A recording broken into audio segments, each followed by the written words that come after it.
નમસ્કાર દર્શક મિત્રો, મહામંથનમાં આપ સૌનું સ્વાગત કરું છું। આજે જે વાત કરવાના છીએ ગુજરાતમાં મચેલા એ હાહાકારની, જ્યારે એવું કહે છે કે ગુજરાતમાં અત્યાર સુધીમાં એ ચાંદીપુરા વાયરસના કુલ 27 જેટલા કેસ આવ્યા છે। 24 જે કેસ છે એ આપણા ગુજરાતના છે, અને જે 3 કેસ મળ્યા છે એ પણ બહારથી આપણા ગુજરાતમાં આવ્યા છે। તો ચાંદીપુરા વાયરસ આજકાલ ચર્ચામાં છે, ત્યારે આપણે એનાથી ડરવાના બદલે એનો ડર દૂર થાય, ડર કેવી રીતે દૂર થાય એના પર વિચારવાનું છે। આજે એ તમારા તમામ સવાલો આપણે ચર્ચવાના છીએ। 6 દાયકા પહેલા નાગપુરના ચાંદીપુરા ગામમાં આ ફેલાયેલો વાયરસ સમયાંતરે એ દસ્તક દેતો રહે છે। બાકીના વાયરસની જેમ એની ભયાવહતા એ જોવા નથી મળી, એટલે એની ચર્ચા પણ એ ખૂબ ઓછી થાય છે। ગુજરાતમાં છેલ્લા કેટલાક દિવસોથી ચાંદીપુરા વાયરસના કેસ આપણને બધાઈને એ જોવા મળી રહ્યા છે। સરકારી ચોપડે આ કેસને શંકાસ્પદ કેસ તરીકે ગણવામાં આવે છે, અને એમાં અપડેટ એ છે કે હવે પુણેની વાયરોલોજી લેબે પણ ગાંધીનગરમાં જ કેસનું ટેસ્ટિંગ થઈ શકે એવી વ્યવસ્થા કરી છે એવું કહે છે। વાયરસ જ્યારે મોટેભાગે બાળકોને ભરડામાં લેતો હોય ત્યારે વિશેષ ચિંતા એ સ્વાભાવિક છે। પ્રાથમિક સમજણ પ્રમાણે રેત માખી ચાંદીપુરા વાયરસથી સંક્રમિત થાય અને કોઈ બાળકને કરડે તો એની લાળ મારફતે એ વાયરસ બાળકના શરીરમાં જાય છે અને સીધો એ મગજને અસર પણ કરે છે। એડવાન્સ સ્ટેજમાં કોમામાં સરી જવું કે મૃત્યુ સુધીનું જોખમ છે। વધુ ગંભીર વાત એ છે કે ચાંદીપુરા વાયરસથી મૃત્યુનો દર 75% જેટલો છે। અત્યારે તો મોટેભાગે રાજ્યના ગ્રામ્ય વિસ્તારોમાં ચાંદીપુરાના કેસ વધુ જોવામાં આવે છે, કારણ કે વાયરસનો ફેલાવો જ માટી લીપણના ઘર કે દિવાલોમાં તિરાડ હોય એવી જગ્યાએ વધુ થાય છે। સરકાર એની તરફથી એ પ્રયાસો કરી રહી છે, પણ મામલો બાળકોનો છે એટલે આપણે એ વિશેષ ધ્યાન રાખવાનું થાય છે। ચાંદીપુરા વાયરસને લઈને લોકોના મનમાં પણ અનેક સવાલ હશે, તમારા પણ સવાલ હશે, છુપો ડર પણ હશે, અને એનું સમાધાન એ આજે આપણે મહામંથનમાં કરવાના છીએ।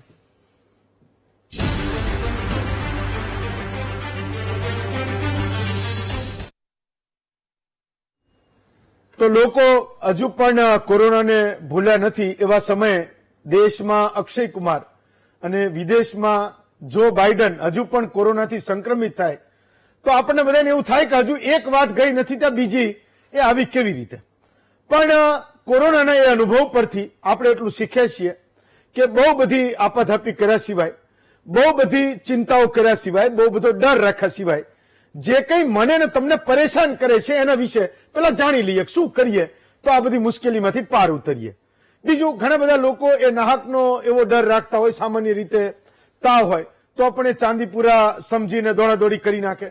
ક્યાંક બાળકને તાવ આવ્યો એટલે શરીર દુખતું હોય કે એનું શરીર ગરમ થયું, માથામાં દુખતું હોય, એ ફરિયાદ કરે તો એના માટે પણ એ નાહકની ચિંતા કરીને દોડાદોડી કરીને ક્યારેક એ વસ્તુની એટલી બધી ભયાનકતા ના પણ હોય તો પણ આપણે ત્યાં ઊભી કરી દેતા હોઈએ છીએ। એ વાત સાચી છે કે કેટલાક બાળકોના મોત એ આપણા ગુજરાતમાં થયા છે, ખૂબ જ ચિંતાજનક વાત છે।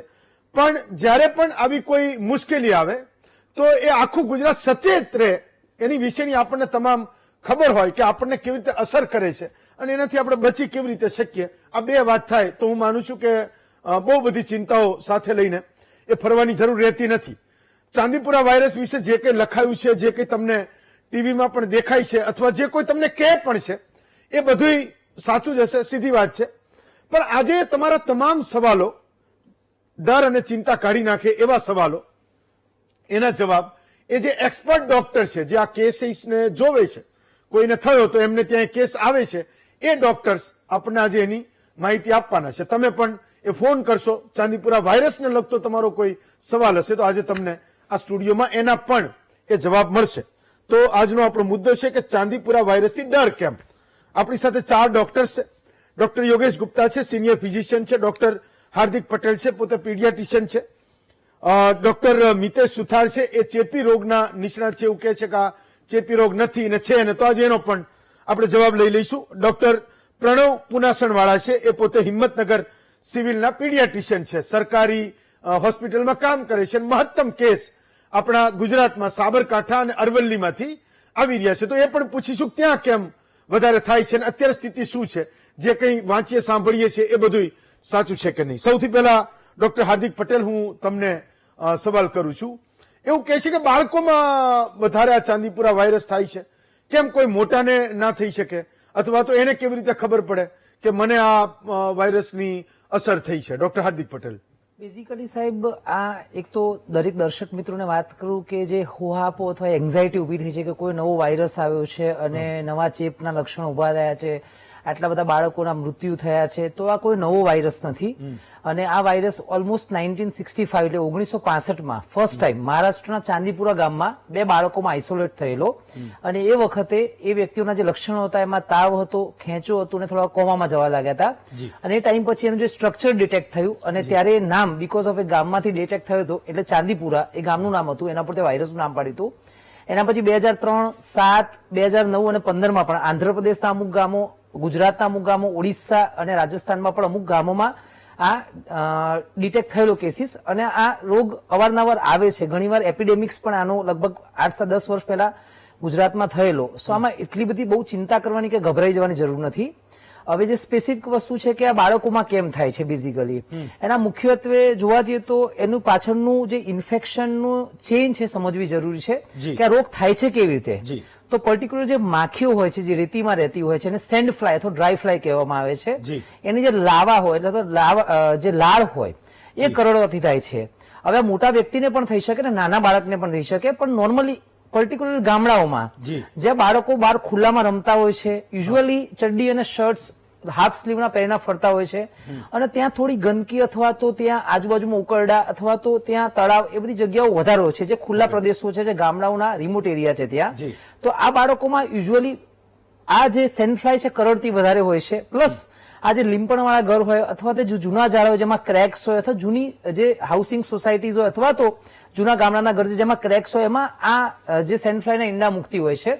સો યુઝ્યુઅલી આ કારણોસર એ નજીકના એરિયાઝમાં અને એ બાળકોમાં ઇન્ફેક્શન એટલે થતું હોય છે કે એ એરિયામાં યુઝ્યુઅલી સેન્ડ ફ્લાયનો ઉપદ્રવ વધારે હોય છે અને બાળકો એક્સપોઝ વધારે થતા હોય છે એડલ્ટ કરતા. પ્લસ સાથે સાથે બીજું એક રીઝન હોય છે કે બાળકોમાં ઇમ્યુનિટીનું પ્રમાણ પણ એડલ્ટ કરતા ઘણું હોય છે, ઓછું હોય છે.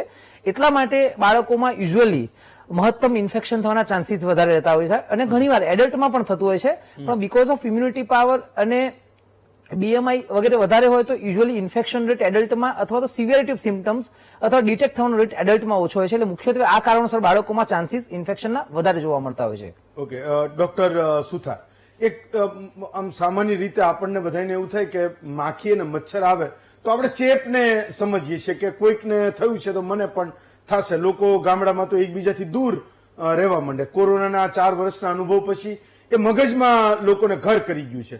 તો આ રોગ ચેપી છે કે ચેપી નથી? બેઝિકલી જે આ સાહેબે વાત કરી કે મચ્છરજન્ય રોગ જે સેન્ડ ફ્લાય એના કરડવાથી આ વાયરસ થાય છે અને એની ઇન્ફેક્શન બાળકોને વધારે સિવિયરિટીથી લાગે છે બેઝિકલી. તો જ્યારે આ વાયરસ કોમ્યુનિટીમાં ટ્રાન્સફર ના થઈ શકે, એટલે એક વ્યક્તિથી બીજા વ્યક્તિની અંદર ટ્રાન્સફર ના થઈ શકે, એટલે એનાથી ગભરાવા કે એને ડરવાની જરૂર નથી પર્ટિક્યુલરલી. અને બાળકોને આના માખીના કરડવાની બચાવવાનું જ એક ઉપાય છે તે રીતે આપણી પાસે.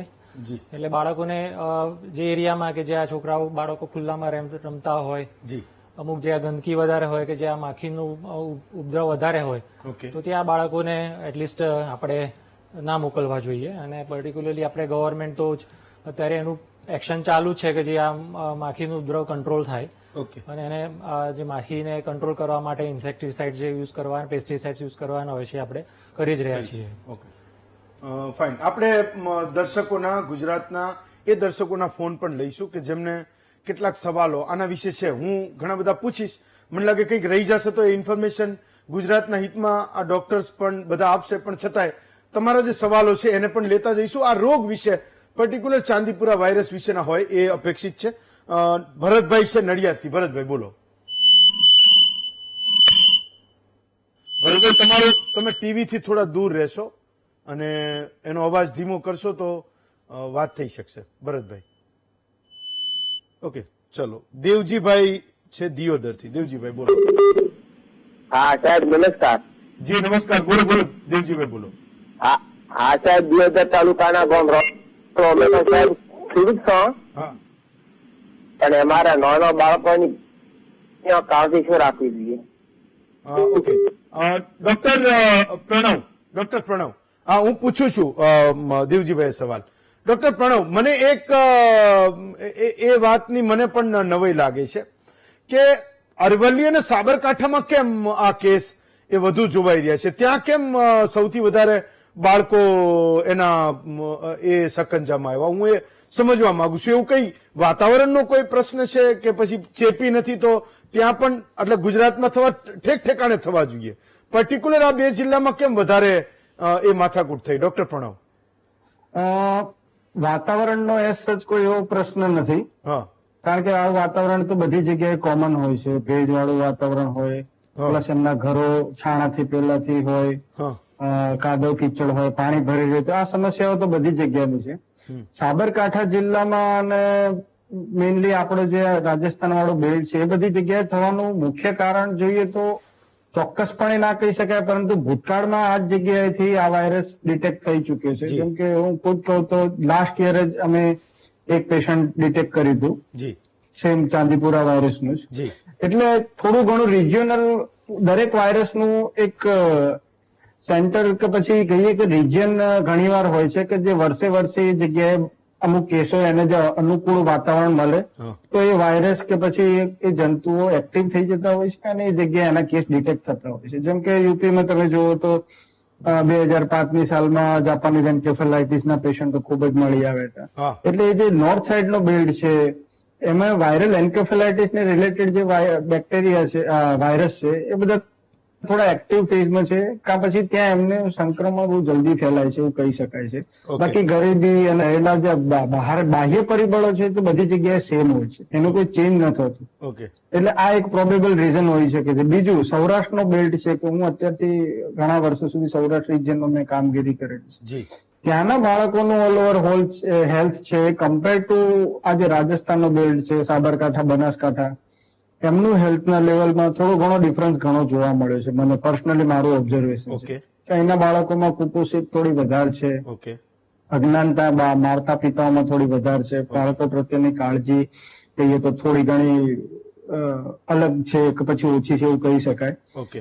એટલે આ એક પ્રોબેબલ રીઝન હોઈ શકે છે મેં જે કીધું એ બધા. બાકી કન્ફર્મ એવું કઈ કશું નથી કે કેમ અહીંયા જ મળે છે. જો બીજી બધી જગ્યાએથી પણ કેસો ડિટેક્ટ થાય સસ્પેક્ટેડ હા. અને એના સેમ્પલો જો વધારે મોકલવામાં આવે તો આપણને હજી વધુ ખ્યાલ આવે કે બીજા બધા બેલ્ટમાં પણ આની પોસિબિલિટીઝ કેટલી રહેલી છે. ઓકે, ચાલો હું મારી પાસે એક બીજો સવાલ પણ તમારા માટે છે, પણ ડોક્ટર ગુપ્તા તમને પૂછ્યું એ પહેલા ભરતભાઈ નડિયાદથી મને લાગે પાછા રીકનેક્ટ થયા છે. યસ ભરતભાઈ, બોલો. ભરતભાઈ. હા, હાલો. હા, બોલો, તમારો અવાજ સંભળાય છે.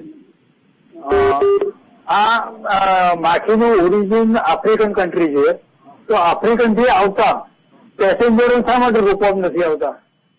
એવું છે કે નહીં એ હું પૂછી લઈશ. ચલો, મને ખબર નથી, હું પૂછી લઉં. શિવરાજસિંહ છે કોડીનારથી. શિવરાજસિંહ, બોલો. ભાઈ છે લાઈન પર? કોણ છે? રવુભાઈ. રવુભાઈ બોટાદથી. બોલો રવુભાઈ, બોલો. હાલો અહેમદભાઈ, જય માતાજી. માતાજી, બોલો બોલો. હવે ફોન લાઈન બહુ નથી ખોલતા, આજ હવે ખોલીએ. તમારે ફોન લાઈન તો ખોલવી જ જોઈએ ને. પડી ગઈ ને કે આજ તમારી પાસે બહુ સવાલો છે એટલે આજ ખોલી. બાકી હું અને એટલો તમે પૂરતો છું. તમારે ખાલી 2 ફોન લો કે 3 ફોન લો, પણ ફોન લાઈન તો ખોલવાની જ જોઈએ. ચલો ફાઇન, આજ લાગી ગયો ને છેવટે. સમયનો સદુપયોગ કરો. બોલો, શું સવાલ શું છે? સવાલ તો એ જે છે મારે બહુ મારે ફોન લાઈન ખોલવી જોઈએ. બીજો સવાલ હોય મારો સવાલ નથી થતો. સારું, હવેથી કરીશું એવું. પ્રયત્ન કરીશું કે જ્યારે ચાન્સ મળે ત્યારે કરીશું. ડોક્ટર ગુપ્તા, એક વાત તો એમણે કીધી કે આફ્રિકાથી આવતા પેસેન્જર્સની કોઈ કંઈક ચેક એન્ડ બેલેન્સ હોય, ખબર નથી, તમે એના ઉપર પ્રકાશ પાડી શકો. બીજો મારો સવાલ એ હતો કે હું એ વાંચતો હતો કે ડોક્ટર પ્રણવ પણ બોલ્યા કે એના નમૂના તમારે ક્યાંક ચેક કરવા મોકલવા પડે છે. હું એની ઇન્ફોર્મેશન વાંચતો હતો, એના વિશે રિસર્ચ કરતો હતો, એ પણ ખબર પડી કે શરૂઆતના 24 થી 72 કલાક એ ખૂબ મહત્વના હોય છે. હવે માનો કે એ જ સમયમાં તમને ખબર નથી, તમે શંકાસ્પદ કેસ તરીકે એને જુઓ છો, હજુ પણ પુના વાયરોલોજી ઇન્સ્ટિટ્યૂટ એ તમારા નમૂના જાય. આપણા ગુજરાતમાં આટલી બધી સગવડો છે, સુવિધા વધી, એવું કહે છે કે દેશ વિદેશથી લોકો અહીંયા સારવાર માટે આવે છે, તો વાયરોલોજીના કેસ હજુ કેમ પુના જાય, હું એ સમજવા માંગુ છું. નમસ્કાર હેમંતભાઈ, તમારો મુદ્દો બહુ જ ઇમ્પોર્ટન્ટ છે, પણ આઈ થિંક ક્યાંક ને ક્યાંક આપણે કોવિડ ને ઝેલ્યો, કોવિડને આપણે લડત આપી, પણ એનાથી શીખ્યા કદાચ કશું જ નથી. હા અતિશયોક્તિ લાગશે પણ આપણા ત્યાં કેવું છે કે ગવર્મેન્ટ ખાતાઓની અંદર એક પ્રોટોકોલ બેઝ વસ્તુઓ ચાલતી હોય છે. હા એટલે ધારો કે ડિઝાસ્ટર મેનેજમેન્ટની અંદર વાત કરીએ ને અને ડિઝીઝનું એપિડેમિક આવે કે એન્ડેમિક આવે કે પેન્ડેમિક આવે ને તેની અંદર નિયમ જ છે જી. કે ઇન્ડિયાના કોઈ પણ ક્ષેત્રમાં તકલીફ થાય ને એટલે તમારે એનઆઈવી પુનાને જ યાદ કરવાની. ઓકે એઝ ઇફ કે એનઆઈવી પુના જે એક ઓથોરિટી છે હતી એક જમાનામાં ના નથી પાડતો કે એમના જોડે જ મશીનો છે કે એમના જોડે જ એવા રિસર્ચ સાયન્ટિસ્ટો છે જે આપણને એ જાણકારી આપી શકે કે આ ડાયગ્નોસિસ છે કે નહીં. ઓકે આ ચાંદીપુરા વાયરસને ડિટેક્ટ કરવાનો ટેસ્ટ એ આરટીપીસીઆર નો ટેસ્ટ છે. ઓકે એના ઘણા બધા નામો હોઈ શકે મેડિકલી, એ અત્યારે આપણે દર્શક મિત્રોને આપણે કન્ફ્યુઝ નહીં કરીએ, પણ એ ટેસ્ટિંગનું સાધન આપણા ગુજરાતની અંદર અકબંધ છે. આપણા ગુજરાત બાયોટેકનોલોજીમાં બી છે, એપિડેમિયોલોજીકલ સેન્ટર્સની અંદર બી આરટીપીસીઆર મશીનો છે.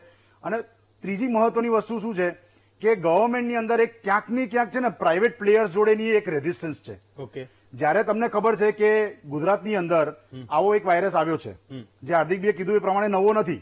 નોવલ વાયરસ હોય તો મને ખબર પડે કે ચલો હજી તમને ખબર નથી, અમને ખબર નથી, એટલે પ્રોટોકોલ બેઝ કરવું પડે. પણ ચાંદીપુરા વાયરસ તો 1965 થી જાણીએ જ છે. એના પહેલાથી બી આફ્રિકાન બધામાં જોતા જ આવ્યા છીએ. તો એના માટે જયારે થયું ત્યારે ગુજરાત ગવર્મેન્ટે પ્રાઇવેટ પેથોલોજી લેબોરેટરીઝને બી ફોન કરી શક્યા હોત ઓકે કે તમારા જોડે આ વ્યવસ્થા છે કે નહીં, તમારા જોડે આ કિટ છે કે નહીં, તમે આ કિટ ફટાફટ અવેલેબલ કરી શકશો કે નહીં કરી શકો, અને આપણા ત્યાં થઈ શકે કે ના થઈ શકે. ઓકે હવે એ થઈ શકે એટલે ઋષિકેશભાઈએ ગઈકાલે ડિસાઇડ કર્યું કે આજે કીધું કે હવે આ જીબીઆરસીમાં બી થશે. પણ એ વાતને આપણે આજે 20 દિવસ નીકળી ગયા, પહેલી વસ્તુ. બીજી વસ્તુ તમે શું કીધી કે 24 to 72 અવર્સની અંદર ડાયગ્નોસિસ થવું બહુ જરૂરી છે. હવે એ જરૂરી ડેફિનેટલી છે ખાલી એકેડેમિક પોઈન્ટ ઓફ વ્યૂથી. ઓકે હાર્દિકભાઈને તમે સાંભળ્યું હોય ને તો બહુ સ્પેસિફિક વસ્તુ છે કે આ જે વાયરસ છે એના કારણે જે બી બાળકોને તકલીફ થાય છે, તાવ આવે, માથું દુખે, શરીર તૂટે, સખત વોમિટ થાય, આંચકી આવે, ઝાડા થાય, આ એક ઇન્ફ્લુએન્ઝા ટાઈપ વાયરસના સાઇન્સ છે બધા. હા હવે એ ચાંદીપુરા હોય, કાલા આજાર હોય કે સેન્ડફ્લાયથી ફેલાયું હોય કે મોસ્કીટોથી ફેલાયું હોય કે એડિસ ઇજિપ્ટીથી ફેલાયું હોય, એની ટ્રીટમેન્ટ તો સેમ જ રહેવાની. કેમ કે હાર્દિકભાઈને હજી તમે સવાલ પૂછશો એટલે તમને કહેશે કે આ ચાંદીપુરા વાયરસની અંદર there is no medicine available, there is no vaccine available. એનો મતલબ કે ટ્રીટમેન્ટનો પ્રોટોકોલ ડોક્ટર્સ જોડે ફિક્સ છે કે જયારે મગજ પર આ વાયરસ અસર કરે અને સોજો આવે તેની દવાઓ ફિક્સ છે. એ કોઈ પણ વાયરસથી હોઈ શકે. સો ઇમ્પોર્ટન્ટ વસ્તુ ગવર્મેન્ટે જે બે વસ્તુ કરવાની હતી આની અંદર, 2 કે 3 વસ્તુ. એક, they should have given up the resistance to the private players. એમની કોઈ પણ મીટિંગની અંદર મેં ક્યારે પણ આપણા પ્રાઇવેટના જે ઇન્ફેક્શનના સ્પેશિયલિસ્ટ છે કે ડાયગ્નોસ્ટિક વિંગના સ્પેશિયલિસ્ટ છે એમને જોયા જ નથી. ઓકે એક વસ્તુ. બીજી વસ્તુ, જયારે એમને ખબર છે કે આની કોઈ દવા નથી તો વેક્સિન નથી, તો આની સારવાર દરેક લેવલે મળવી જરૂરી છે. હું તમને ખાલી એક નાની માહિતી આપું, હાર્દિકભાઈ કદાચ એ વાતને પુરાવો આપશે. મેક્સિમમ ડેથ જે થતી હોય છે ને એ પહેલા 72 અવર્સની અંદર થઈ જતી હોય છે. ઓકે તો એનું થવાનું કારણ તમે ડોક્ટર્સને પૂછો ને તો તમને કહેશે કે મગજની અંદર સડન સોજો આવે, વોમિટિંગ થાય, એટલે સડનલી એ કાર્ડિયાક અરેસ્ટ કે હાર્ટ બ્રેન સ્ટ્રોક, બ્રેન બંધ કરવાના કારણે થઈ જતું હોય છે. એનો મતલબ કે સોજો ઉતારવાની દવા, આંચકીની દવા આપવી જરૂરી છે. એટલે નાના બાળક હોય તો પણ. નાના બાળક હોય તો પણ, કેમ કે એમને જ થાય આવી આંચકી, તાવ સાથે આંચકી, આ લોકો દિવસ રાત જુએ છે. ઓકે. એવું નથી કે એમના માટે નવી વસ્તુ છે. ઓકે. 100 પેશન્ટમાં 5 વર્ષની નીચે બાળક આવ્યું હોય તો 100 પેશન્ટની અંદર તાવ આવ્યું હોય તો કદાચ 50માં એ લોકો આંચકી જુએ છે. ઓકે સો ટ્રીટમેન્ટ આપવી સહેલી છે એ લોકો માટે. પણ ડિસ્ટ્રિક્ટ, સબ ડિસ્ટ્રિક્ટ, રૂરલ એરિયામાં શું આપણા જોડે દવાઓ અવેલેબલ કરાવડાવી ગવર્મેન્ટે? આઈ હોપ કે કરાવડાઈ હશે. અને બહુ સિમ્પલ ને ચીપ અને ઇઝીલી અવેલેબલ મેડિસિન્સ છે. Okay second is transportation. Maximum death જે થાય છે ટ્રાન્સપોર્ટેશનના કારણે થાય છે. જ્યારે બાળકને આપણે પેનિક મોડની અંદર ટ્રાન્સપોર્ટ કરીએ છીએ ત્યારે એને કઈ કન્ડિશનમાં ટ્રાન્સપોર્ટ કરીએ છીએ, એને સુવડાવીએ છીએ, એનું માથું ઊંચું રાખીએ છીએ કે નથી રાખતા, એને સાઈડમાં આપણે આલોટીએ છીએ કે નથી આલોટતા, એને દવા આપીને ટ્રાન્સપોર્ટ કરીએ છીએ કે નથી કરતા, એ જોવામાં નથી આવતું. એટલે ટ્રાન્સપોર્ટ વખતે બ્રેન ડેમેજ થવાના ચાન્સીસ ચાંદીપુરા વાયરસ નહીં કે કોઈ પણ ઇન્ફ્લુએન્ઝા વાયરસ જે બ્રેનને ડેમેજ કરે એમાં થતું હોય છે. સો હું તમને આ એટલા માટે જણાવું છું કે એનઆઈવી ઓર નો એનઆઈવી એ ગવર્મેન્ટની એક પોલિસી છે જે એમને ક્યાંકની એક ચેન્જ કરવી જ પડશે. ઓકે કોઈ પણ ડેવલપ્ડ કન્ટ્રીનું સૌથી ઇમ્પોર્ટન્ટ ડેવલપમેન્ટનો જે ધારાધોરણ હોય ને, સસ્ટેનેબલ ડેવલપમેન્ટ એન્ડ ગ્રોથ જેને કહેવાય, તેમાં હેલ્થ સૌથી પહેલા જ આવવું જોઈએ. ઓકે ખરાબ લાગશે પણ રોડ, બ્રિજ, મેટ્રો, બુલેટ એ પહેલા ના આવે, હેલ્થ પહેલા આવે. અને એમાં બાળકોની હેલ્થ પહેલા આવે. અત્યારે આપણે જે છંટકાવ કરી રહ્યા છે પાવડરનું, અત્યારે આપણે જે રેપેલેન્ટની બધી વાતો કરી રહ્યા છે, that should have started from winter only. Okay કેમ કે બધાને ખબર છે કે ચાંદીપુરા વાયરસ એ વિન્ટરની અંદર એ મોસ્કિટોની અંદર પેસતો હોય છે, ક્યાંકની આટલા મહિનાઓ સુધી એ સર્વાઈવ કરી જાય છે અને પછી એને વાતાવરણ મળે એ કઈડે છે ચોમાસામાં. હવે ઇમ્પોર્ટન્ટ વસ્તુ જે આ બધી વસ્તુઓની અંદર જે જોવાની છે એ આ જ છે કે આપણી જે ડિઝાસ્ટર મેનેજમેન્ટની જે પ્રોટોકોલ્સ છે એને ક્યારે આપણે સેટ કરી શકીએ છીએ આની અંદર. Okay. જ્યાં સુધી એ ના કરીએ ત્યાં સુધી આનો કોઈ મતલબ છે જ નહીં. અને છેલ્લી વસ્તુ તમારે આ જાણવાની જરૂર છે આપણા મિનિસ્ટ્રી જોડે જી. કે જેટલા બી કેસીસ બન્યા છે જેમાં આપણે સસ્પેક્ટેડ જેમાં આપણે ડેથ જોઈ છે શું એમાં ખરેખર ચાંદીપુરા વાયરસ છે કે નહીં. ઓકે. હું તમને આ માહિતી એટલા માટે આપું છું કે 18મી જુલાઈ એટલે કે આજે અત્યાર સુધી ખાલી એક જ ડેથ કન્ફર્મ્ડ ચાંદીપુરા વાયરસથી છે. ઓકે. વી ડોન્ટ નો બાકીના બધા જે ઇન્ફેક્શન થયા છે એ ચાંદીપુરાના છે કે નહીં. પહેલી વસ્તુ હું એટલા માટે આ કહું છું કે જ્યાં સુધી આપણે જાણીશું નહીં ત્યાં સુધી ફ્યુચરની કોઈ પોલિસી નહીં બનાવી શકીએ. ઓકે. NIV માં જે લોકોએ સેમ્પલ મોકલ્યા હતા પહેલા 7 સેમ્પલ હિંમતનગરથી જ મોકલવામાં આવ્યા હતા. તમે પ્રણવભાઈ છે એમને પૂછશો તો 7માંથી 6 સેમ્પલ નેગેટિવ હતા. ઓકે. એક જ સેમ્પલ પોઝિટિવ આવ્યું હતું 4 વર્ષના બાળકનું જેનું મૃત્યુ થયું છે. ઓકે. બરોબર છે. તો પહેલી વસ્તુ whether we are dealing with Chandipura virus or not, whether જે ટેસ્ટ કરવામાં આવ્યા છે એ બરોબર છે કે નહીં એ જાણવું જરૂરી છે. એ જાણીશું નહીં ત્યાં સુધી ફાઇટ ખાલી હવામાં રહેશે. ઓકે. અને બીજી વસ્તુ માહિતી ખોટી જાય છે પબ્લિક જોડે. આપણે જયારે માખી કહીએ છીએ ગુજરાતીમાં ત્યારે લોકો ઘરની અંદર માખી જોતા થઈ જાય છે. ઓકે. સો અવેરનેસની અંદર સેન્ડ ફ્લાય નો મતલબ શું હા. એના ફોટાઓ દરેક જગ્યાએ લાગવા જોઈએ. ઓકે. દરેક સ્કૂલમાં લાગવા જોઈએ. મોસ્કિટો રેપેલેન્ટ નો મતલબ શું છે, આપણે જે છંટકાવ કરીએ છીએ એનો મતલબ શું છે, બધું જગ્યાએ લાગી જવું જોઈએ. ઓકે. થઈ જાય ત્યારે જાગવાનો કોઈ મતલબ છે જ નહીં. એટલે શું એ માખીમાં એવું શું હોય કે આપણને ખબર પડે કે આપણા ત્યાં જે રૂટીનલી માખીઓ અત્યારે આ સ્ટુડિયોની અંદર બી કદાચ માખી જોવા મળશે તો અહીંયા એ તો sand નથી, અમે fly- ધ્યાન રાખીએ છીએ. નથી, હું બિલકુલ નોર્મલ નથી. માખીની વાત કરું છું. હા. એ નોર્મલ માખીઓ છે. હા. સેન્ડ ફ્લાય એ આખી જુદા ટાઈપની આખી જુદી જ સ્ટ્રક્ચર હોય છે. ઓકે. એ તમે તમારા ફોટામાં બતાવી મારી રહ્યા હતા. ટીમે રિસર્ચ કરીને Exactly. પણ હું એના વિશે સમજવા માંગતો હતો. હા, તો સેન્ડ આમાં શું ફ્લાઇઝના બહુ બધા પ્રકારો હોય. માખીઓના ઘણા બધા પ્રકારો હોય. ઓકે. અને દરેક માખીની બનાવટ એટલા માટે મહત્વની હોય છે કે એની અંદર વાયરસ સસ્ટેન કરશે કે નહીં કરે એ જાણવો એ સાયન્ટિફિક વસ્તુ છે. આજે આપણા ત્યાં ફરતી માખીઓની અંદર કેમ ચાંદીપુરા વાયરસ નથી દેખાતો, ઓકે. કેમ સેન્ડ ફ્લાયમાં જ દેખાય છે? હા. એટલા માટે કહું છું કે જયારે 1965માં બનાવ બન્યો હતો હા. આંધ્રપ્રદેશમાં જયારે 2003માં બહુ જ વધારે પડતી ખુવારી થયેલી, જી. 332 લોકો ઇફેક્ટ થયેલા. હા. એ લોકો જયારે આખું સ્ટડી કર્યું, રિસર્ચ કર્યું, અને મજાની વાત છે કે આપણા ત્યાં નહોતું થયું. જી. બહારથી લોકો અહીં રિસર્ચ કરી ગયા હતા. હા. એની અંદર એ ચોખ્ખા શબ્દોમાં એવું કીધેલું કે ભલે ચાંદીપુરા વાયરસનું નામ આપ્યું પણ આ ખરેખર ચાંદીપુરા વાયરસ જેવું વાયરસ હતું. ઓકે. કન્ફર્મેશન છે જ નહીં કે ચાંદીપુરા વાયરસ હતું. ઓકે. આ એક બ્રેન સ્ટ્રોક ટાઈપ એપિડેમિક કહેવાયા, એન્સિફલાઇટિસ કહેવાયા. આ જે મારી સ્ક્રીન પર ચાલે એ છે ને? એક્ઝેક્ટલી. ઓકે. બરોબર.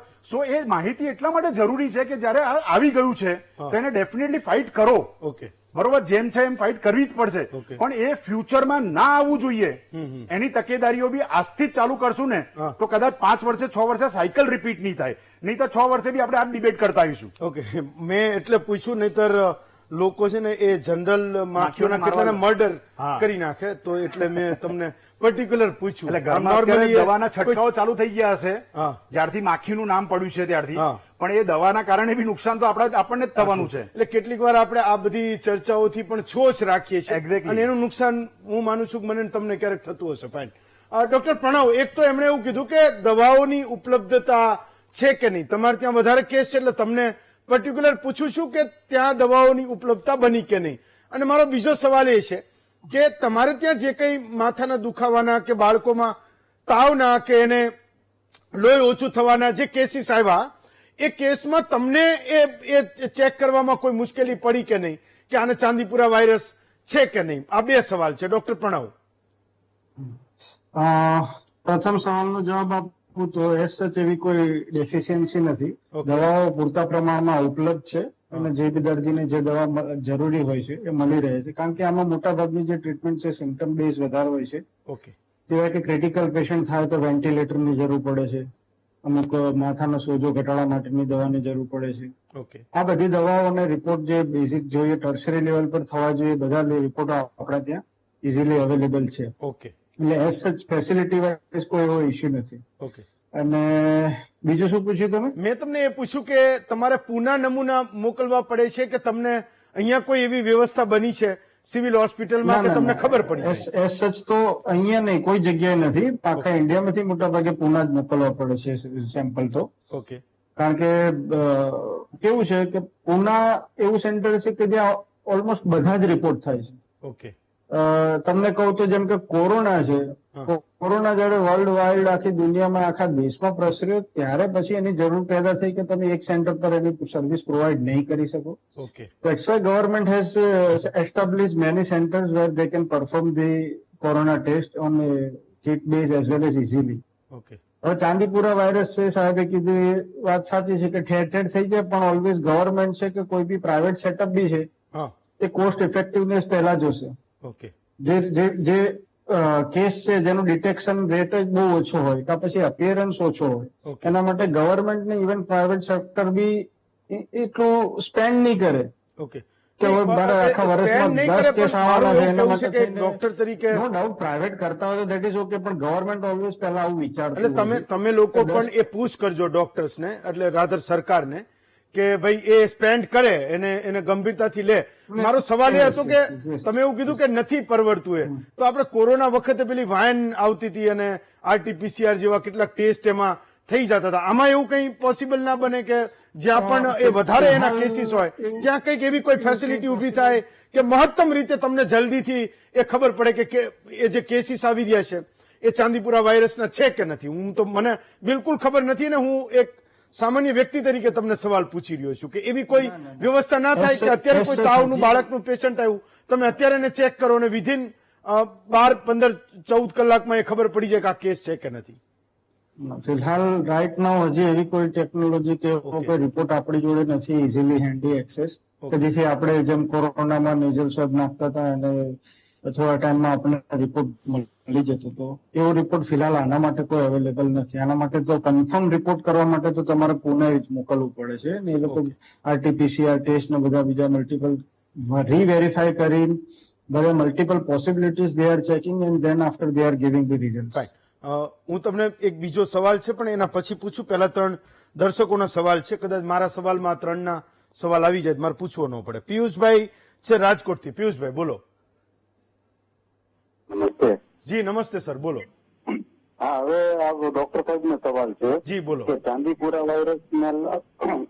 વાયરસને અનુલક્ષીને રાજકોટમાં 5 બાળકોના મૃત્યુના વાવડ છે. જી કદાચ તમને લોકો જાણતા હોય. જી. અને બીજા નંબરમાં આ કોઈ ફોગિંગ મતલબ ધુવાડો કોઈ પ્રકારનો કરવાથી અથવા કોઈ પ્રકારનું તેલ લગાડવાથી શરીર ઉપર બાળકોને આ ચાંદીપુરા વાયરસના માખીઓથી બચી શકાય કે ન બચી હા શકાય? ચલો, ધુમાડાવાળો હું હાર્દિકભાઈ તમે યાદ રાખજો. તમને પૂછું છું એ પહેલા 2 દર્શકને લઈ લો. રમેશભાઈ મેંદરડાથી બોલે. રમેશભાઈ બોલો. આભાર હેમંતભાઈ. જી કે સમય ઉપર ડિબેટ થાય અને જનહિતમાં ઘણો બધો ફાયદો થાય છે. જી સર. હવે 2 પ્રશ્નો છે આપણા કે મીડિયા દ્વારા ઘણી વખત આમાં એવું કે સાવચેતી રાખવી એક જ ઉપાય છે, તો સાવચેતી શું રાખવી પેલા ઓકે, તો ચલો એ મિતેશભાઈ જવાબ આપશે. હા, અને fine. નંબર 2 કે આ કેટલી ઉંમર સુધી થઈ શકે છે? ઓકે ચલો, બરોબર, એ એથી ઉંમરના બંને તુષારભાઈ આપશે, પહેલો હાર્દિકભાઈ આપશે. હજી એક દર્શક છે સજાભાઈ ચૌધરી છે. ભાઈ સજાભાઈ ચૌધરી જ છે? ધજાભાઈ ચૌધરી ક્યાંથી બોલે? નમસ્તે સાહેબ. ધજાભાઈ ક્યાંથી બોલો છો? પાટણથી બોલું છું. પાટણથી. બોલો. સાહેબ, કોરોના વાયરસ આવ્યો ને જી રેડિયેશન થી 5G ચાલુ કર્યું ને એના કારણે ચાલુ થયું છે. શું ચાલુ થયું છે? કોરોના જે હતું 5G ચાલુ કર્યું નથી, એમાં 5G ચાલુ કરીને રેડિયા ચાંદીપુરા ચાલુ છે. કઈ સમજાતું નથી બરાબર કોઈ. એટલે તમે કોઈ માન્યતાની વાત કરો છો કે કેમ ફેલાય એવું કહો છો? આ રેડિયેશન ચાલુ થયું છે 5G નું, એટલે ચાલુ થયું. 5G ના કારણે ચાલુ થયું છે. હા, એટલે 5G 4G પછી 5G આવ્યું ફોનમાં, એટલે આ ચાંદીપુરા વાયરસ આવ્યો છે એવું તમે કહેવા માંગો છો? હા, એના કારણે ચાલુ થયું. હા. ચલો એનો જવાબ પણ લઈ લીધા, તો મારા માટે પણ નવું છે. વિભૂતિબેન ક્યાંથી બોલે? સુરતથી. વિભૂતિબેન બોલો, તમારો સવાલ બોલો.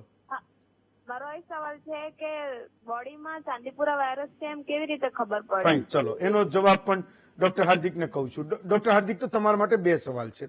એક તો એમણે એવું કીધું કે ધુમાડા ને એવું બધું કરીએ તો આ બધું માખીઓ જતી રહે અને ના થાય, અને બીજું કે છે શરીરમાં તો એ કેમ ખબર પડે? આ બે સવાલો ડોક્ટર હાર્દિક પટેલ. જો પહેલી વસ્તુ સમજો કે પ્રિકોશન્સ લેવા જરૂરી છે, પણ જે સામાન્ય પ્રિકોશન્સ જેનું કોઈ લોજિક નથી બનતું એવું લેવાથી કોઈ આપણને ફાયદો થવાનો નથી. કે જસ્ટ કોઈ ધુમાડો કર્યો અને માખી મચ્છર જતા રહ્યા એવું એવાથી કોઈ મેજિકલી લોજિકલી ફાયદો નથી થવાનો.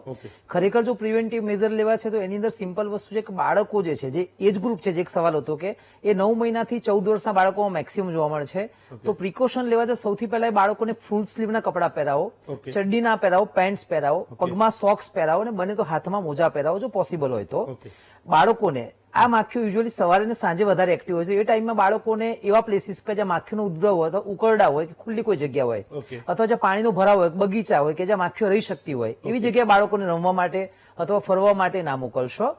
મોસ્કિલો રેપેલન્ટ્સ જેને કહેવાય એ તમે કદાચ વાપરી શકો છો. અને બાળકોને જો સુવાડતા હોય તો મચ્છરદાનીની અંદર સુવાડો.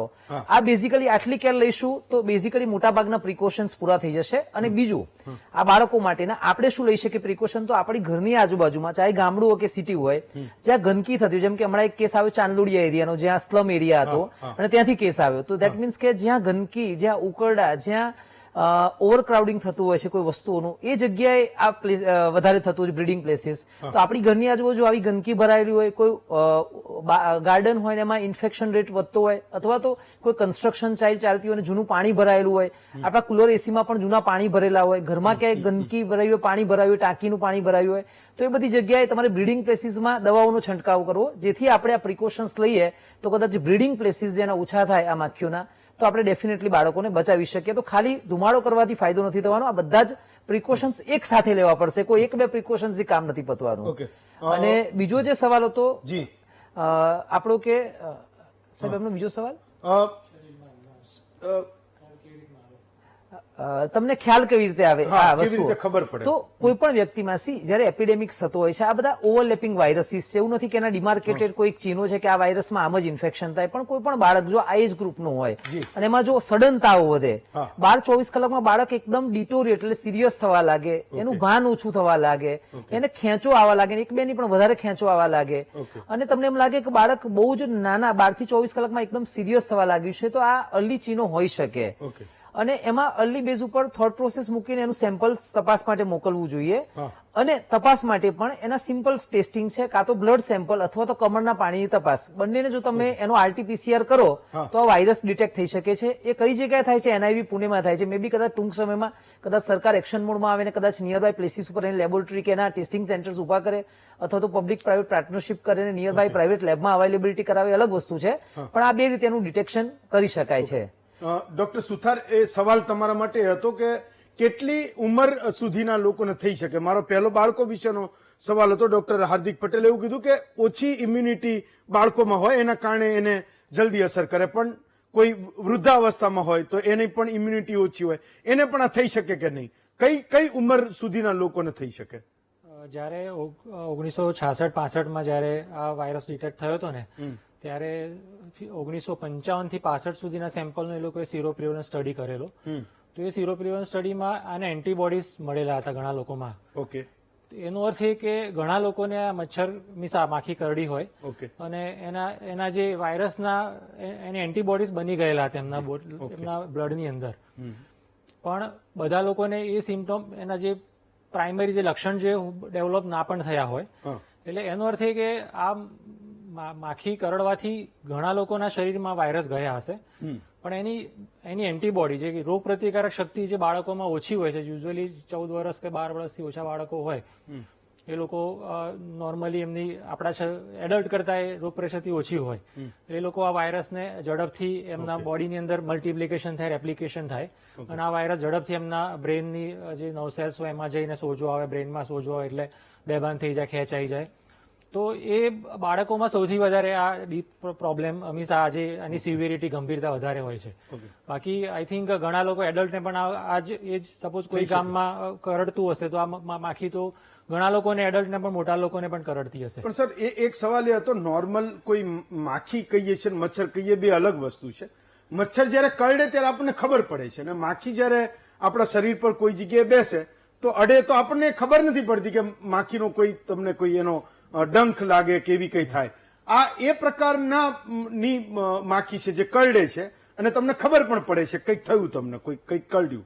પણ નાના બાળકોમાં કેવું હોય કે જયારે તો બાળકો રમતા હોય, ખુલ્લી જગ્યાએ રમતા હોય, તો યુઝ્યુઅલી એ લોકો એમના જે એટલા બધા મગ્ન થઈ જતા હોય રમતા કે ઘણી વાર તે લોકોને ખ્યાલ પણ આવતો ના હોય Okay. કે અહીંયા મને માખી કરડી છે કે કરડી રહી છે અત્યારે કે વારે ઘરડે કરડી છે. Fine. યુઝ્યુઅલી આપણે એડલ્ટ જો થોડા આપણે એલર્ટ હોઈએ કે ચલો આપણે મોટાભાગના લાંબી બાઈના કપડાં પહેરતા હોઈએ, પેન્ટ પહેરતા હોઈએ, અને બાળકો મોટાભાગના નાના બાળકો ચડ્ડીમાં કે એ રીતના જ ફરતા હોય છે. એટલે જો ખુલ્લી જગ્યાએ પણ એ લોકોને વધારે ફરવું જો ગમતું હોય છે. ઓકે ચલો મારા એટલે મહામંથનના જે દર્શકો છે આમ તો એટલા બધા એમ્પાવર્ડ છે રાધર, તમને ગમે તે પૂછી લે.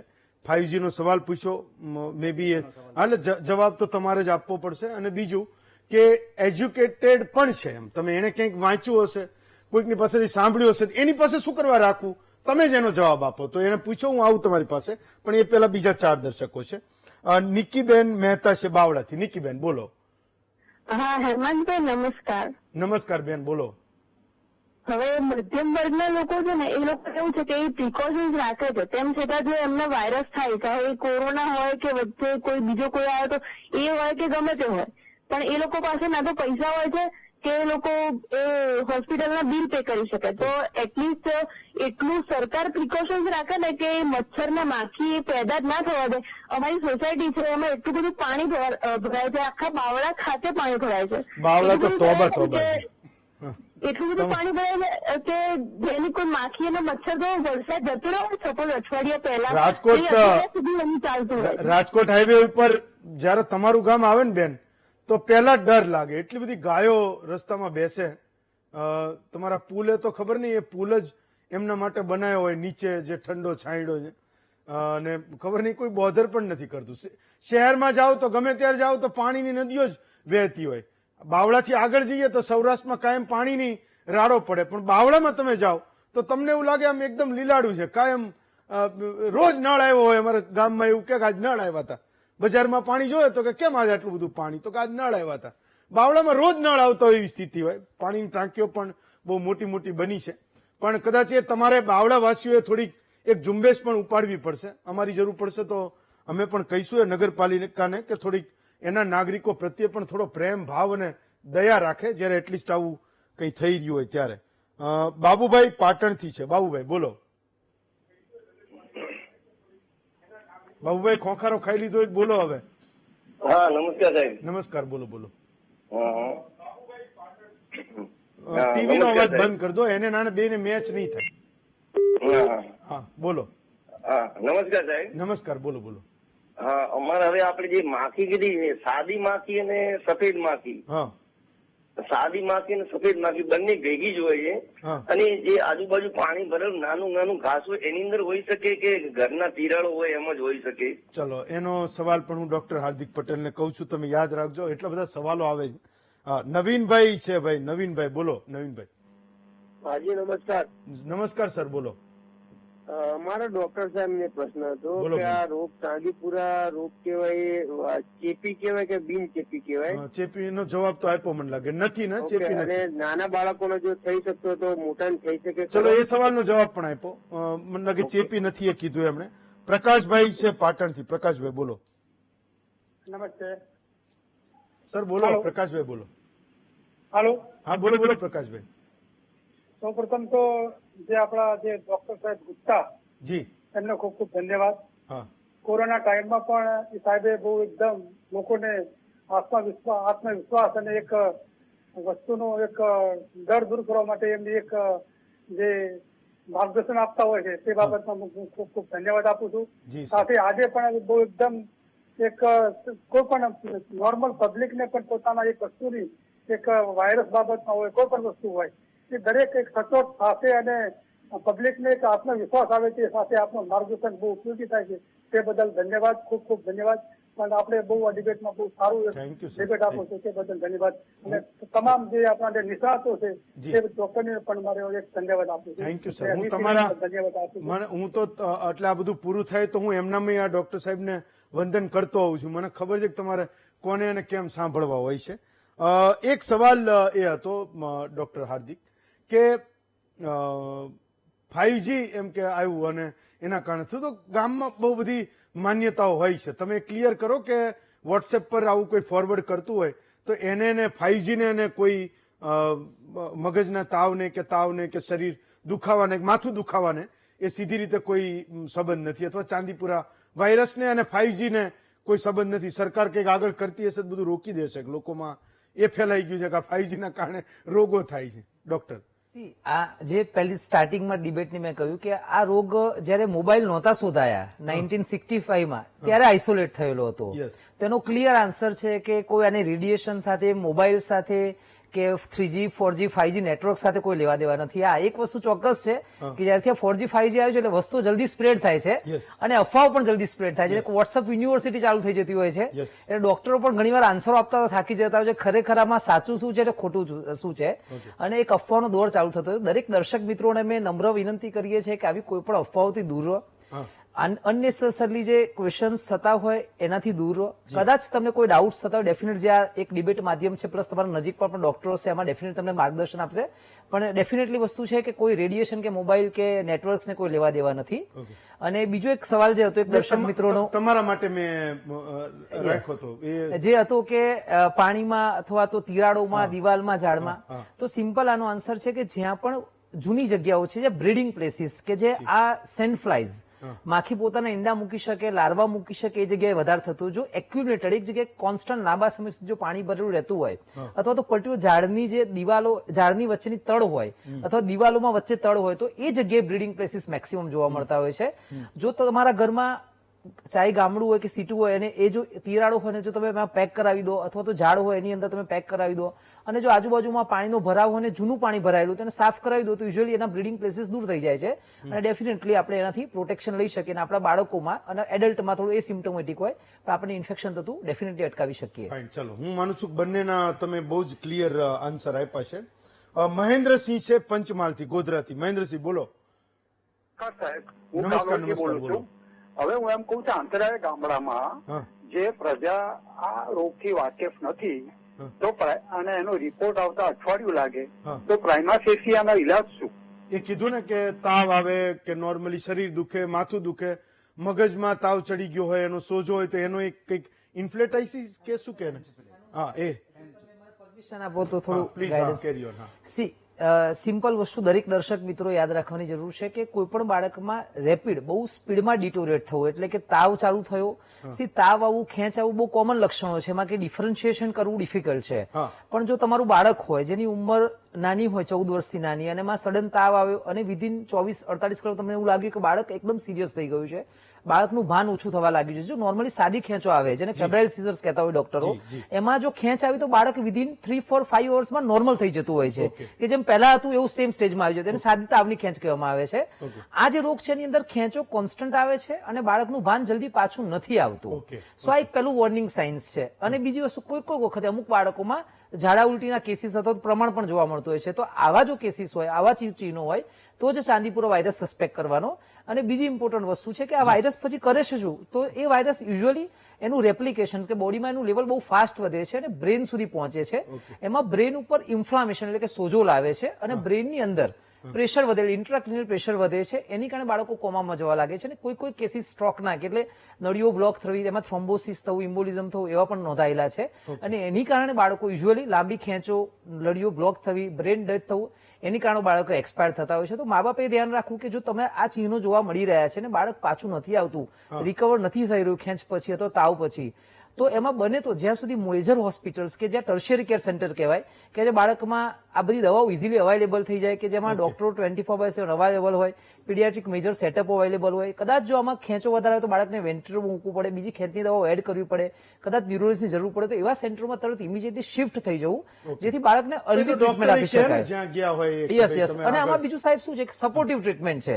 એટલે ગભરાયા વિના કે આનું ઘણીવાર કેવો ક્વેશ્ચન થાય કે પેશન્ટ એવું થાય કે ચાંદીપુરા છે કે નહીં એનું કહો, એની ચિંતા કરવાની જરૂર નથી. અત્યારે હાલ ડોક્ટર ઉપર છોડી દેવું, એ ડોક્ટર ઉપર છોડી દેવું. અત્યારે હાલ તો અલ્ટિમેટલી હશે કે નહીં હોય એનાથી ટ્રીટમેન્ટમાં મેજર ચેન્જીસ નથી થતો.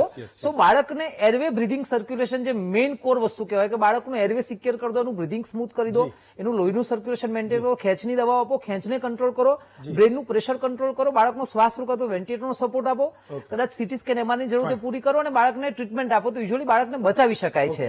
આ મોર્ટાલિટી જે થતી હોય છે એનું કારણ એટલું જ હોય છે કે થોડું late referral, late transport transport વખતે થોડું ગેપિંગ અથવા તો અભાવ રહેતો છે એટલે પ્રોબ્લેમ થતો હોય છે. થોડુંક આ અવેરનેસ રાખીએ કદાચ ફ્રોમ ડોક્ટર સાઇડ અને પેશન્ટ સાઇડ, તો કદાચ આપણે મોર્ટાલિટી ઓછી કરી શકીએ.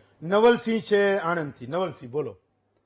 નમસ્કાર હેમંતભાઈ. નમસ્કાર સર, બોલો બોલો. હા, હવે આજે ખરેખર બહુ જરૂરિયાત હતી. આ ડોક્ટરોની જે ટીમ ખરેખર તમે આજે આ ડિબેટ માટે બોલાવી, બહુ સરસ વાત કરી, મને ગમ્યું.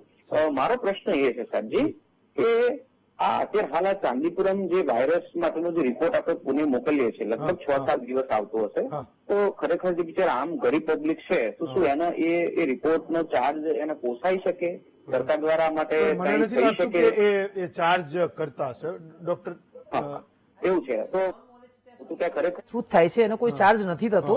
મે બી કદાચ જો પ્રાઇવેટ લેબોરેટરીમાં એલાઉ કરવામાં આવે તો કદાચ ચાર્જ હશે, પણ એ કદાચ ગવર્મેન્ટ ધારાધોરણ સાથે નક્કી કરશે. પણ અત્યારે હાલ તો જે પેશન્ટના ટેસ્ટિંગ થઈ રહ્યા છે સિવિલ થ્રુ પુણે મોકલાઈ રહ્યા છે અને આઈ થિંક એનો કોઈ ચાર્જ નથી થતો. ભાવેશભાઈ છે અરવલ્લીથી. ભાવેશભાઈ બોલો. ભાવેશભાઈ બોલો. ઓકે, ચલો એક બ્રેક લઈએ. બ્રેક પછી જયારે પાછા આવશું, મને લાગે ઘણા બધા સવાલો થયા છે, સમય પણ ખૂબ ઓછો છે, પણ જેટલા પણ સવાલો થયા એના સિવાયનો કોઈ સવાલ હોય તો અમે વેલકમ કરીશું. બાકી એ ડોક્ટરનો એક મારો સવાલ છે એના ઉપર જવાબ લઈશું. એક બ્રેક લઈએ, બ્રેક પછી પાછા આવીએ. બ્રેક પછી સ્વાગત છે આપનું મહામંથનમાં. ડોક્ટર ગુપ્તા, હવે શું, વોટ નેક્સ્ટ? સો હેમંતભાઈ, આજની ડિબેટની અંદર સૌથી ઇમ્પોર્ટન્ટ વસ્તુ જે મેં જોઈ ને કે આપણો નાગરિક કેટલું જાગૃત થતો હોય છે. ખબર સવાલો જુઓ ને તો તમને એમ લાગે કે આપણે હાર્દિકભાઈ કીધું વોટ્સએપ યુનિવર્સિટી છે, પણ એમને એ ખબર છે કે એમાંથી કયા સવાલો ઇમ્પોર્ટન્ટ છે. આજે જેટલા સવાલો આવ્યા છે એ પોલિસી મેકર્સ અને ફ્યુચરના રિસર્ચ સાયન્ટિસ્ટોને ચેતવા માટેના સવાલો છે કે હવે જાગવાની જરૂર છે, કેમ કે હવે જનતા સવાલ પૂછતી થઈ છે. તમારો સવાલ છે ને બહુ જ મહત્વનો છે કે આગળ શું. હાર્દિકભાઈ અને મિતેશભાઈ ઓલમોસ્ટ બધું જ કવર કર્યું છે. અત્યારે કોઈ પણ પ્રેક્ષક આપણો આ શો જોતો હોય તેને ખબર પડી જશે કે એને શું કરવાનું છે જો એના બાળકને આ તકલીફ થાય તો. પણ આગળ શુંના જવાબ એટલા માટે લેવા જરૂરી છે કે આ ચાંદીપુરા વાયરસ સાહેબે કીધું પ્રમાણે 1965 થી છે અને ચાંદીપુરા વાયરસ જેવા હજારો વાયરસ આપણા દેશની અંદર ફરી રહ્યા છે. અને તમે જો ઇન્ડિયાનું ઉપાડો ને તો દરેક ઋતુમાં કોઈક ને કોઈક જગ્યાએ આવી એપિડેમિક ચાલતું હોય છે જ્યાં હજારો બાળકોનો મૃત્યુ થતા જોઈએ છે આપણે. સો આગળ શુંનો એક પહેલો મહત્વનો સવાલ છે કે રિસર્ચ. સરકારે હવે એનઆઈવી દ્વારા જ પ્રાઇવેટ અને ગવર્મેન્ટ હોસ્પિટલોની અંદર અને ગવર્મેન્ટ લેબોરેટરીની અંદર આ બધી ફેસિલિટીઓ ઉભી કરવાની જરૂર છે. તમને ખાલી માહિતી આપું તો 2014 ની અંદર એનઆઈવીએ ઘણા બધા વાયરસીસની કિટ્સ બનાવીને પ્રાઇવેટ પ્લેયર્સને મોકલેલી કે તમે આને ડેવલપ કરી શકો, જેથી કે જરૂર પડે ત્યારે આપણે એને યુઝ કરી શકીએ. એ પ્રોગ્રામને અમને આગળ વધારવાની જરૂર છે. બીજી વસ્તુ જે મહત્વની છે, જે હું કોરોના વખતે જયારે કાર્ડિયાક એરેસ્ટ ચાલતું ત્યારે બી બોલતો હતો કે તમારે જો સવાલો શોધવા હોય, સવાલોનો જવાબ કે અત્યારે આ મૃત્યુ જે થઈ રહી છે એ કેમ થઈ રહી છે, એનું કારણ શું છે, તો જ્યાં સુધી મેડિકલ ઓટોપ્સી નહીં કરીએ ને ત્યાં સુધી આમાં કંઈ જ ખબર નહીં પડે. સૌથી ઇમ્પોર્ટન્ટ સવાલ રિસર્ચનો પોસ્ટમોર્ટમ છે. જ્યાં સુધી આપણે એના અવયવ કાઢીને એના ટેસ્ટિંગ નહીં કરીએ, જેની ફેસિલિટી અવેલેબલ છે, એવું નથી આપણી એનએફએસયુ છે, આપણી એનઆઈવી છે, બધી જગ્યાએ આની ફેસિલિટી અવેલેબલ છે, તો આપણને કદાચ ખબર પડશે કે આ ચાંદીપુરા છે કે વાયરસ ઇન્ડ્યુસ એન્સીફેલાઇટિસ છે. ત્રીજી વસ્તુ જે મહત્વની છે, જે દુનિયાના દેશો કરે છે, જે લોકોએ આવા બધા વાયરસનો નાશ પામ્યો છે, આવા વાયરસો બધા હતા, આફ્રિકામાં બી હતા, અમેરિકામાં બી હશે, બરોબર છે. એક સવાલ કોઈએ પૂછ્યો કે આફ્રિકાથી લોકો આવતા હશે એને કેમ બંધ નથી કરી દેતા. એમનો સવાલ એટલે વ્યાજબી છે કે ઘણા બધા વાયરસીસ જે પર્ટિક્યુલર જગ્યાએ જોવા મળતા હતા, જેમ કે ચિકનગુનિયા આપણે ઇન્ડિયાનો છે જ નહીં, કે ક્યાંક આફ્રિકાથી આપણા જોડે આવ્યો છે, તો ક્યાંક ક્યાંક ટ્રાન્સપોર્ટ થઈને જ આવ્યો છે. એટલે એમનો સવાલ વ્યાજબી છે. પણ એ તમારે જાણવું હોય તો આ સેન્ડ ફ્લાય એ ઉત્પત્તિનું કારણ છે, આપણને ખબર છે. આપણને તમે એક સેન્ડ ફ્લાયનો બીજો સવાલ પૂછ્યો હતો કે સેન્ડ ફ્લાય અને માખીમાં ફરક શું, તો એક વસ્તુ ઇમ્પોર્ટન્ટ છે કે આ સેન્ડ ફ્લાય છે ને બ્લડ સકિંગ માખી છે. એટલે બધી માખીઓ છે ને લોહી ચૂસી નથી શકતી, પણ આ સેન્ડ ફ્લાય લોહી ચૂસી શકે એવી એની એક આ કેરેક્ટર છે. પણ આ સેન્ડ ફ્લાય આપણા માટે બહુ જ મહત્વની વસ્તુ છે, માણસ જેવા સ્વભાવની.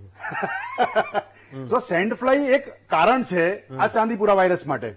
સેન્ડ ફ્લાય આપણને ઘણી બધી જગ્યાએ જોવા મળી રહી છે, આપણે જોઈ બી ખરા ન્યૂઝની અંદર. સો ગવર્મેન્ટ આ સેન્ડ ફ્લાયને સક્ષમ કરીને, એવી એનઆઈવીમાં બી ફેસિલિટી છે, એને આખા લાઈવ સેન્ડ ફ્લાયને એનઆઈવી મોકલી શકે, એની અંદર વાયરસ તપાસી શકે અને ફ્યુચરની અંદર એને કેવી રીતે આપણે મારી શકીએ, જે તે ડેન્ગ્યુ અને મલેરિયાની અંદર આપણે ફિશ નાખીએ છીએ ટેન્કની અંદર અને આપણને ખબર પડી કે આ રીતે આપણે એને દૂર કરી શકીએ. એ વ્યવસ્થા અત્યારથી જો ગવર્મેન્ટ આને એક ઓપોર્ચ્યુનિટી લે કે જે થઈ રહ્યું છે એ શોક વાળું છે, પણ ફ્યુચરમાં મારું એક પણ બાળક ચાંદીપુરા વાયરસથી ના મરવું જોઈએ, તો અત્યારે આ મોકો છે. ઓકે. સો રિસર્ચ બહુ જ મહત્વની વસ્તુ છે આગળ લઈ જવા માટે, જેથી કે સાચી માહિતી આગળ આપણને મળી શકે. ઓકે. જો એ નહીં કરીએ તો દરફડી થશે, ત્યારે ફાઇટ તો અમે લોકો કરી જ લઈશું. મને મારા ડોક્ટર્સ પર એટલો તો વિશ્વાસ છે કે જે બી અત્યારે થઈ રહ્યું છે એને એ લોકો જીવ બચાવવામાં સક્ષમ છે, જો ટાઈમસર પહોંચે, ઓકે. ભ્રામક દવાઓમાં ના પડે, ઓકે. ખોટે ખોટા લોકો જોડે જઈને દિવસો ના કાઢે, અને ટાઈમસર પહોંચે તો ઘણા બધા બાળકોને આપણે બચાવી શકીએ એવી તાકાત આપણા પબ્લિક અને પ્રાઇવેટ સેક્ટરમાં જ છે. ફાઇન.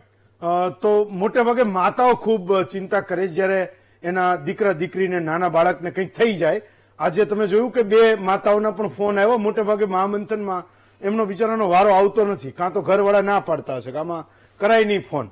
પણ આજે 2 કોલ આવ્યો, ખૂબ આનંદ થયો કે એટલીસ્ટ એના જવાબો પણ તમે લોકો એ આપ્યા.